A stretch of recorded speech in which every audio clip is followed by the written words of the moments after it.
আজকে আমার এইচএসসি পরীক্ষা, শিক্ষার কোনো বয়স নেই।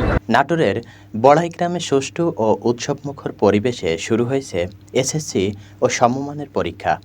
বৃহস্পতিবার সকাল থেকেই বড়াই গ্রামের বিভিন্ন কেন্দ্রে পরীক্ষার্থীদের উপস্থিতি ছিল চোখে পড়ার মতো। পজিশন খুবই ভালো, খুবই ভালো। আলহামদুলিল্লাহ পাস হবে, আলহামদুলিল্লাহ পাস করবো, কিন্তু রেজাল্ট উদ্দীপক আছে তো। পরীক্ষা না পেতে খুবই ভালো হয়েছে, কারণ প্রস্তুতিটা নষ্ট হয়ে গেছে। পরীক্ষার দিনেই শিক্ষার্থীদের পাশে দাঁড়িয়েছে ছাত্রদল। করোনার প্রভাব পুনরায় দেখা দেওয়ায় পরীক্ষার্থীদের সুরক্ষা নিশ্চিত করতে বড়াইগ্রাম শহর ছাত্রদলের পক্ষ থেকে মাস্ক, কলম, স্কেল ও বিশুদ্ধ পানির বোতল বিতরণ করা হয়েছে। আজকে বড়াইগ্রাম শহর শাখার পক্ষ থেকে আমরা একটি করে কলম, একটি করে মাস্ক, একটি করে স্কেল এবং একটি করে মাম পানির বোতল দিলাম।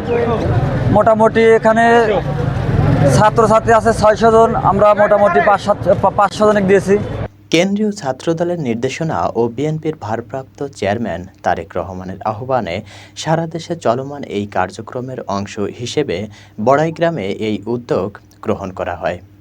শহর ছাত্রদলের সদস্য সচিব আজাদের নেতৃত্বে এই কার্যক্রম পরিচালিত হয়।